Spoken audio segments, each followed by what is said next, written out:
ఈరోజు కావాల్సిన వర్తమానం అదే. భయం కొలవాలి మనకు వర్తమానం విని. అమ్మో దేవుడు చూస్తున్నాడు, దేవుడు నన్ను ప్రేమించాడు కదా, ఆ ప్రేమను అర్థం చేసుకోకపోతే దేవుని కోపం వస్తుంది. దేవుడు సమయం ఇచ్చాడు కదా, ఈ సమయంలో నా జీవితాన్ని సరి చేసుకోకపోతే దేవుని కోపం వస్తుంది. దేవుడు ఇన్నిసార్లు నన్ను గద్దిస్తున్నాడు కదా, గద్దింపు నాకు లోబడి నేను సరి చేసుకోకపోతే దేవుని కోపం వస్తుంది. ఎన్నిసార్లు గద్దించినా లోబడిన వాడు, అబ్బా అవును గద్దిస్తున్నాడు, ఖండిస్తున్నాడు, బుద్ధి చెప్తున్నాడు, నేను మారాలి, బ్రతుకు మార్చుకోవాలి. నేను విని విని విని విని అలాగెళ్ళిపోతే ఎలా సరి చేసుకోవాలి? జీవితం సరి చేసుకుంటాను, నేను జీవితాన్ని బాగు చేసుకుంటాను, నీతిగా నడుస్తాను, యథార్థంగా నడుస్తాను, నాలో పాపం దోషం ఏది లేకుండా దావీదులాగా ప్రార్థన చేస్తాను. ప్రభువా నన్ను పరీక్షించు, నన్ను పరిశీలించు, నా అంతరంగమును నాలో చూడు చూడు చూడు ప్రభువా, నీకు ఆయాస్కరమైన మార్గం ఏది నాలో ఉండద్దు. ప్రతిదినం ఇలా రావాలి లెక్కలు. అంతేగాని అదే పాపం, అదే అవిధేయత, అదే అక్రమం, అదే దోషం, అదే దుష్టత్వం మళ్ళీ మళ్ళీ చేస్తే ఎలా అండి? దేవుని కోపం వస్తుంది. జీవము కలిగిన దేవుని చేతుల్లో పడ్డం భయంకరం. సిగరెట్ తాగద్దురా, మానేయాలనుంది, మానేయలేకపోతున్నాను. మానేరా, నువ్వు కొన్న సిగరెట్ పెట్టె మీద కూడా క్యాన్సర్ బొమ్మలు ఉన్నాయిరా, మానేయాలంది. చివరికి మానేయాలనుంది.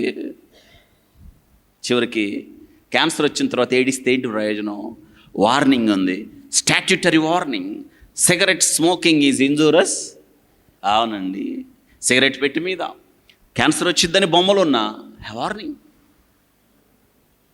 వింటున్నారా? ఈరోజు వాక్యం వింటున్నాం, మనం నేర్చుకుందాం, మారదాం. మార్పు ఒక్కరోజు రాదండి, మారాలి, అనుదినం సాధన చేయాలి.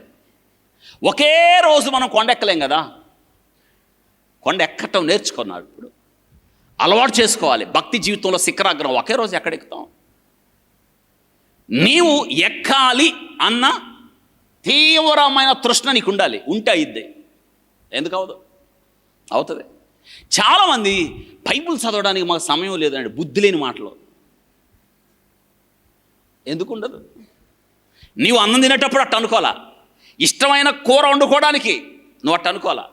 పెళ్ళిళ్ళకి వెళ్తారు, ఫంక్షన్లకు పోతారు, అన్నిటికీ పోతారు, కానీ దేనికి లేదు? ఏం చేయాలి వాళ్ళని? దేవునితో మాట్లాడే సమయం. ఇవి దేవుని మాటలు కదా, ఇవి మాట్లాడితే కదా తెలుస్తుంది నీకు దేవుడు ఏం మాట్లాడుతున్నాడు వాక్యం ద్వారా, దేవుడు ఏమి హెచ్చరిక చేస్తున్నాడు. ఎందుకో తెలుసా? ఇవి పేపర్ కాదు, ఇది న్యూస్ పేపర్ కాదు, ఇది జీవం కలిగిన దేవుని మాటలు, రెండంచులు కలిగిన ఖడ్గం. ఎక్కడికి గుచ్చుకోవాలో అందుకు వాక్యం చదవాలి. వాక్యం చదవకపోతే ఎలా తెలుస్తుంది? వాక్యం చదవకపోతే రాత్రి ఆలోచన తప్పని నాకు ఎలా తెలుస్తుంది? ఎవడు చెప్పాలి? రాత్రి నా మనసులోకి వచ్చిన భావాలు తప్పని ఉదయం వాక్యం చదివితే కదా తెలిసేది. రాత్రి నాకు నిద్ర పట్టకపోవడానికి కారణం వాక్యం చెప్తుంది. వాక్యం చదవాలి. వాక్యం చదవకుండా జీవితం బాగవ్వాలంటే ఎప్పటికీ బాగవ్వదు. మీ ఇంట్లో వాక్యం చదివేవాళ్ళు ఉండాలి. ఇప్పుడు ఇంట్లో వాక్యం అనే దీపం, అవును, ఆ బలిపీఠం మీద అగ్ని నిత్యము మండుతుండాలి. మండుతుందా?